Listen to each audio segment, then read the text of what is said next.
एक पिता की चिता जल रही थी। उस वक्त उनकी सबसे छोटी बेटी वीडियो कॉल पर जानते हो क्या पूछ रही थी? और कितना टाइम लगेगा? सोचिए, जिसने पूरी जिंदगी अपने बच्चों के लिए वक्त निकाला, उसके आखिरी सफर के लिए किसी के पास वक्त नहीं है।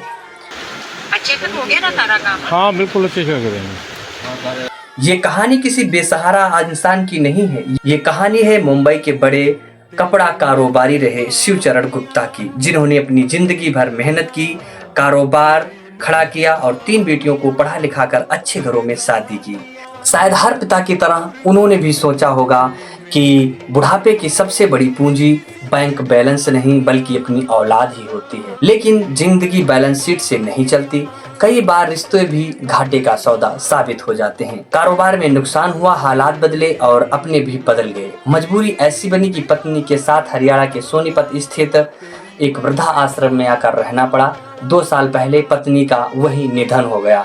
अब उनके पास न जीवन साथी बचा था, न अपना घर, बस एक उम्मीद थी कि जिन बच्चों के लिए अपनी पूरी जिंदगी हमने खपाई है, शायद वे आखिरी समय में उनका साथ दे दे। मंगलवार 4 अगस्त को 74 साल की उम्र में शिवचरण गुप्ता का निधन हो गया। जाते जाते उन्होंने अपनी आंखें भी दान कर दी। इसके बाद आश्रम प्रबंधन ने उनकी 3 बेटियों को सूचना दिया, लेकिन किसी ने दूरी का हवाला दिया, किसी ने समय की कमी बताई, कोई भी अपने पिता की अंतिम विदाई के लिए 5100 रुपए भेज दिए गए और कहा गया अंतिम संस्कार वहीं कर दीजिए। सोचिए, जिस पिता ने पूरी जिंदगी बेटियों के भविष्य पर खर्चा किया, उनकी विदाई का हिसाब किताब आखिरकार ऑनलाइन ट्रांसफर से पूरा कर दिया गया।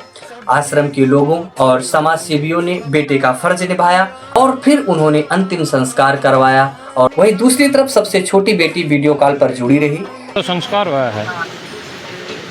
अभी और कितना टाइम लगेगा? तो हम लोग भी क्या खाएंगे और नहाएंगे, चूल्हा जलाएंगे।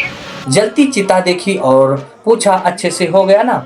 वीडियो भेज देना। और कितना टाइम लगेगा? कभी कभी एक वाक्य पूरी कहानी बयां कर देता है। उस दिन सिर्फ एक चिता नहीं जल रही थी, रिश्तों की गर्माहट भी राख हो गई थी। और शायद संस्कार भी इस घटना का एक और पहलू है जिस पे बात होना जरूरी है। मीडिया रिपोर्ट्स के मुताबिक तीनों बेटियां शिक्षिका हैं। सवाल ये नहीं है कि उनका पेशा क्या है, सवाल ये है कि आखिर शिक्षक की संवेदनाओं से दूर हो जाएंगे तो आने वाली पीढ़ियां आखिर किससे रिश्तों की अहमियत सीखेंगी। ये खबर सिर्फ सुनिएगा नहीं बल्कि सोचिएगा भी, हम और हमारा समाज किस दिशा में जा रहा है। जब आप कमेंट बॉक्स में जरूर लिखिए।